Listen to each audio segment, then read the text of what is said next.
you've partnered with Vermont State Employees Credit Union Yes. to help with the financing of those projects. Yeah. So I was curious if you could speak to that partnership a little bit. Yeah. Well, we've been working with VSECU for about 4 years now. And I think in the original relationship was as part of their VHEAT program, which is the credit union's fuel buyers group. I think most of the business for that is in central and southern Vermont in areas that we don't serve. But we deliver heating oil for a number of credit union members in Chittenden County and in Montpelier. And for the credit union members, the attractions are a really good price. And for us, the attractions are that we don't have any marketing expense and there's no bad debt because the credit union guarantees the payments. So it's a good relationship, and we're going to change a few things this year in the hope that we can sort of grow that part of our business. So we had the relationship with them for the VHEAT program. And then once we started Co-op Solar, VSECU has a very attractive range of renewable and energy efficiency loan programs. So they're a really good option for people who want to finance their solar hot water system.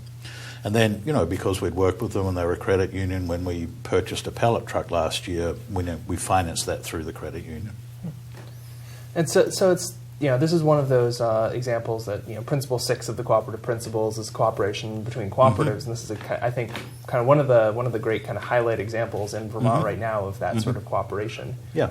Do you see that the Energy Co-op having other relationships with cooperatives, or is this kind of probably the most important, or what does that look like, your relationship to other co-ops in Vermont? Well, I think with VSECU, that's the most obvious and the easiest one because any organization needs banking services of one kind or another.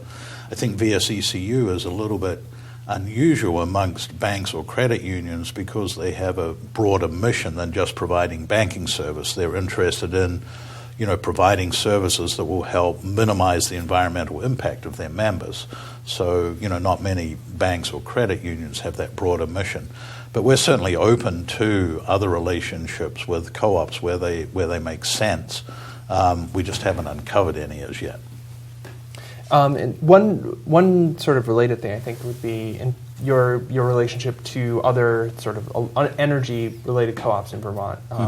I know you had mentioned that Avram Pat, who's a former guest on the show and is the general manager of the Washington Electric Co-op, served on your board. Right. Kind of what is the kind of relationship between energy co-ops or co-ops that deal with energy and utilities in Vermont? Yeah.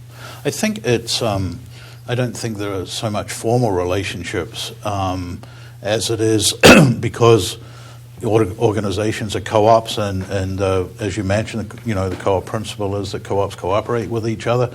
I think we have a collegial and a friendly and a supportive relationship with co-ops, so that I know that if I call, when I called Clem Nyland at City Market, Onion River Co-op, for example, he was happy to talk with me and answer questions and assist where possible. And, they helped us spread the word about the Co-op Solar program in their newsletter. And Avram, as you mentioned, served on our board, and Joe Bergeron from the Association of Vermont Credit Unions also served on our board in the early days.